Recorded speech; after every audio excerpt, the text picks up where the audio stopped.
तो जोसे मourinho के पहले एपिसोड में आपने देखा कि जोसे मourinho ने कैसे अंडररेटेड टीम्स को बनाया एक बेहतरीन बेहतरीन टीम्स।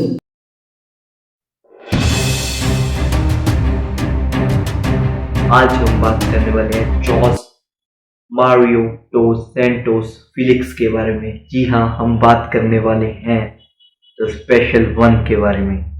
तो जोसे मरीनियो का जन्म 26 जनवरी 1963 में एक मिडिल क्लास फैमिली में हुआ, पर उनकी सोच मिडिल क्लास नहीं थी। उनकी सोच ने ही उन्हें बनाया द स्पेशल वन। तो उनके मदर और फादर ने उन्हें कहा कि आप कॉलेज में बिजनेस एज अ स्टडी लें, तो उनको कॉलेज में एज अ बिजनेस प्रोफेशन में एडमिशन दिलाई गई। पर do you know that this man drop down the college after being attending the first day of the college. उसके बाद उन्होंने कॉलेज को छोड़ दिया और वेलगाहल के वेलगाहल के सक्सेसर बने वहाँ पे। वेलगाहल को भी उन्होंने ओवरप्लेड किया था उस टाइम पे असिस्टेंट कोच में, इतना उनमें दम था। और वेलगाहल भी कह रहे थे कि इसमें असिस्टेंट कोच से ज़्यादा कैलिबर है, असिस्टेंट कोच से ज़्यादा ऊपर बनने का कैलिबर इसमें जोसे मरीनियो में है। तो जोसे मरीनियो को तो इस एपिसोड में देखेंगे आप कि एक वेल एस्टेब्लिश टीम को कैसे जोसे मरीनियो ने बनाया, और भी कतर और भी जहरीला। तो जी हाँ गाइस, इंटर मिलान को छोड़ने के बाद जोसे मरीनियो का अगला सफर शुरू हुआ स्पेन में। जी हाँ, ये उनके लिए एकदम ही अलग और अलग चुनौती थी। जी हाँ, इस बार जोसे मरीनियो ने संभालना था। जी हाँ, द स्पेशल वन ने संभालना था एक ऐसी टीम जिसका नाम था Real Madrid, the Galacticos of Real Madrid. उस टाइम पे रियल मैड्रिड एक गैलाक्टिकोस टीम थी जिसमें काका, क्रिस्टियानो रोनाल्डो, बेंजीमा जैसे बेहतरीन प्लेयर्स थे। उस टाइम उस टीम ने पेलेग्रिनी के अंडर बहुत स्ट्रगल किया, जिसके कारण यानी कि पेपा पेरेस ने साइन किया the special one, the Jose Mourinho को स्पेशल वन को साइन किया गया। तो स्पेशल वन आ गए इंटर मिलान से रियल मैड्रिड। तो उन्होंने इस बात को कंफर्म 28 मई 2010 में ही कर दिया था कि बनेंगे the special one real Madrid के द स्पेशल वन मैनेजर।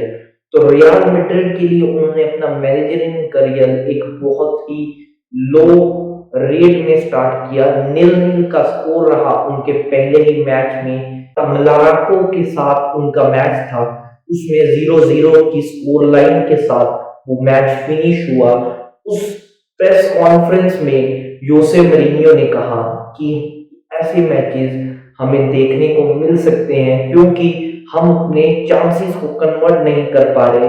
एक वीक टीम हमें हरा पा रही है क्योंकि हम अपने चांसेस क्रिएट या कन्वर्ट नहीं कर पा रहे। उस सीजन मरीनियो का पहला एल क्लासिको था, the biggest rivalry in the footballing history after Mohan बगान और ईस्ट ईस्ट बंगाल कह सकते हैं आप। और उसके बाद ये सबसे बड़ी या सबसे पहली ही राइवलरी यही है, रियल मैड्रिड और FC Barcelona.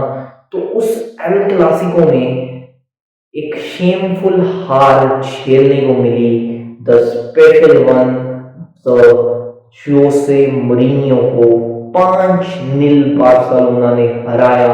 Gerrard Pique under Pep Guardiola उन्होंने ये हाइट हासिल की, 5-0 हराया रियल मैड्रिड को, सो कोल्ड गैलाक्टिकोस को हराया। तो मरीनियो ने उस सीजन गैलाक्टिकोस को और इम्प्रूव भी किया था।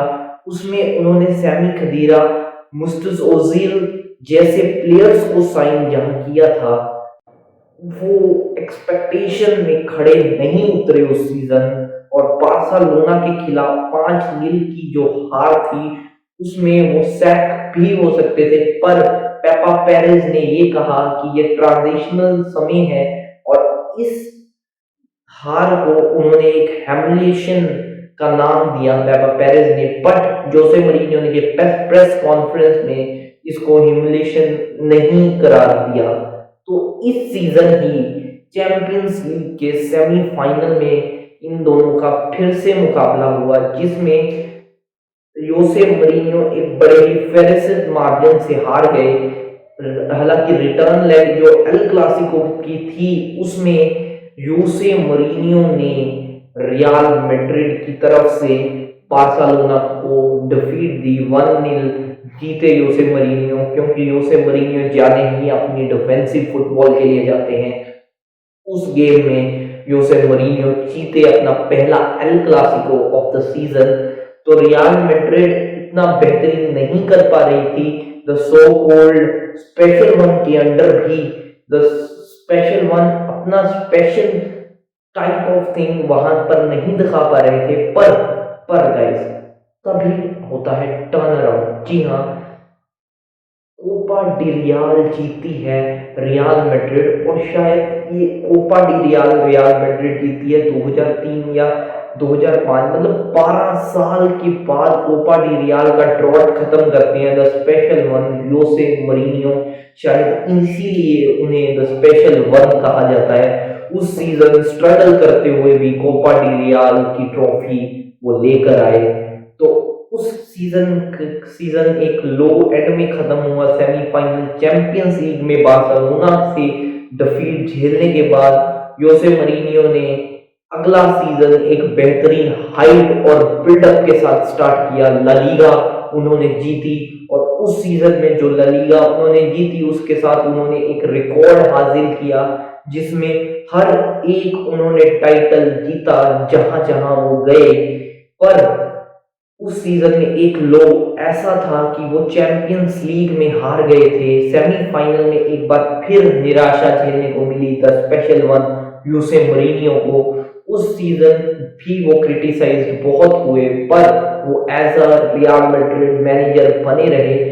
सोल मोटिव रियल मैड्रिड का ये था कि योसे मरीनियो द स्पेशल वन हमें ट्रिबल जिताए, हमें चैंपियंस लीग जिताए, पर वो अल्लाह इस चीज में फेल रहे। रियल मैड्रिड के करियर में वो ये चीज नहीं हासिल कर पाए। हालांकि उन्होंने कॉन्ट्रैक्ट साइन किया था, जी हाँ गाइस, 2016 की एक्सटेंशन उन्होंने साइन की थी अपने 2012 और 13 सीजन में ही, पर वो उस मुकाम तक नहीं पहुंच पाए, उस सॉर्ट ऑफ लेवल, उस द जोसे मरीनियो जिसे हम जानते हैं सभी, द स्पेशल वन जिसे हम जानते हैं, उस level of sort of level पे नहीं पहुंच पाए। हालांकि उसमें उन्होंने बार्सिलोना को काफी बार हराया था। एक शायद मुझे लगता है Copa de Real Supercopa का फाइनल याद आता है, जिसमें 2-1 रियल मैड्रिड जीती थी योसे मरीनियो के अंडर। तो योसे मरीनियो ने बहुत अप्स भी दिखाए रियल मैड्रिड को, पर बहुत ज्यादा डाउन्स दिखाए। चैंपियंस लीग का ट्रम्प वो कभी हासिल ही नहीं कर पाए। 4-1 वो अपने आखिरी चैंपियंस लीग के मुकाबले में हारे बोरुसिया डॉर्टमंड से। उस प्रेस कॉन्फ्रेंस में जोसे मरीनियो ने ये साफ तो कर दिया था कि अब वो रियल मैड्रिड छोड़ेंगे, क्योंकि उन्होंने बहुत खुलकर बात की। उन्होंने सारी कंट्रोवर्सीज को एड्रेस किया। क्रिस्टियानो रोनाल्डो को वो ये कह गए थे कि क्रिस्टियानो रोनाल्डो को कोई मैनेजर मैनेज नहीं कर सकता, क्योंकि वो समझते हैं कि वो एक मैनेज करने वाले प्लेयर ही नहीं है, वो सीखने वाले अब प्लेयर नहीं है, वो सब कुछ अब सीख चुके हैं। तो रैमोस एक उन्हें इसी दौरान रियल मैड्रिड के टेन्योर के दौरान उन्हें एक सस्पेंशन भी मिली चैंपियंस लीग में, जो बताती है कि जोसे मरीनियो कुछ भी कर सकते हैं जीतने के लिए। एजेक्स से 4-0 जीते थे वो। एजेक्स से जब उन्हें लग रहा था कि गेम आउट ऑफ कंट्रोल हो रहा है, तो टैक्टिकली शाबी अलोंसो रैमोस को कहा कि आप रेड कार्ड लीजिए और गेम की पेस को स्लो कीजिए और फाउल कीजिए, जिससे एजेक्स डर जाए और वो जो है कम बैक ना कर सके। उसके लिए योसे मरीनियो के लिए 2 चैंपियंस लीग मैचेस में उन्हें सस्पेंड होना पड़ा। अगर फर्दर वो ऐसा काम फिर टैक्टिकली करते तो उन्हें 3 साल की सस्पेंशन मिल सकती थी, पर वो नहीं हुआ। उन्होंने उसके बाद ऐसा काम नहीं किया, पर जैसा उन्होंने तब किया था वो उस टाइम की रिक्वायरमेंट थी। तो योसे मरीनियो ने रियल मैड्रिड छोड़ी और ज्वाइन किया अपना बिलव्ड, अपना बहुत ही चहीता क्लब, अपना मतलब दिल के करीब क्लब को, चेल्सी को ज्वाइन किया। चेल्सी ने अपने द स्पेशल वन, जहाँ से वो स्पेशल वन बने थे, वहाँ पे रिटर्न हुआ। हालांकि उनका रिटर्न इतना बेहतरीन रिटर्न नहीं था। उस सीजन वो बहुत चीजें हारे थे। उस सीजन मोरिनियो अपनी क्लास नहीं दिखा पाए। उस सीजन मोरिनियो ने ये एक्सक्यूज दिया कि वो एक ट्रांजिशनल पीरियड में आए हैं, उस पीरियड में वो कुछ नहीं कर सकते क्योंकि ये ट्रांजिशनल पीरियड चल रहा है चेल्सी का। तो चेल्सी को मोरिनियो ने अपने इस शॉर्ट टेन्योर में जिता दी। जी हाँ, फिर से मोरिनियो क्लास देखने को मिला हमें, मोरिनियो फॉर्म देखने को मिला हमें। मोरिनियो ने प्रीमियर लीग जिताई, चेल्सी को एक बार फिर से अपने चहीते मैनेजर यानी कि चेल्सी के चहीते मैनेजर ने एफए कप, प्रीमियर लीग्स जिताई। तो योसे मरीनियो का चेल्सी का सफर एक सीजन एक ऐसा आया जिसमें बहुत ही लो हो चुका था। चेल्सी नहीं चाहती थी कि हमारा दिल के करीब या दिल का टुकड़े वाला मैनेजर को हम इस तरीके से अलविदा कहें। तो उनके साथ एक म्यूचुअल कॉन्ट्रैक्ट साइन हुआ जिसमें ये क्लोज था कि मूरिनियो अब चेल्सी को छोड़ देंगे, क्योंकि 16 मैचेस वो हार चुके थे, 16 में से बहुत कम मैचेस वो जीते थे।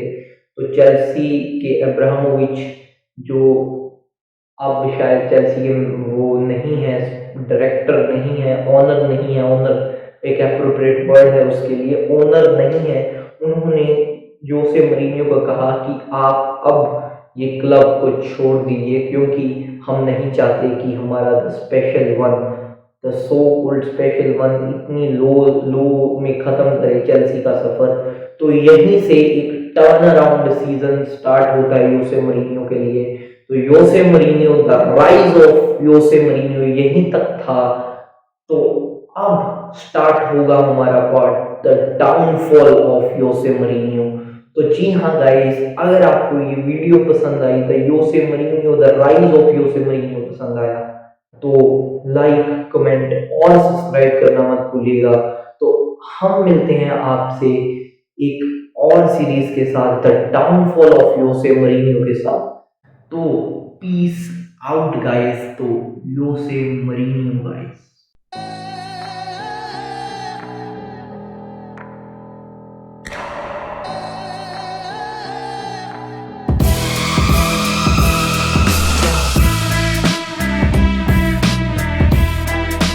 The first contact was for me very impressive because I found persons I think with the same mentality as I have. They love football as I love. They want to win like I want to win. We have top players, and I'm sorry, I'm a bit arrogant. We have a top manager. Porto to win the Champions League has to beat Partizan Belgrade, Real Madrid, Marseille, Olympique Lyon, Manchester United.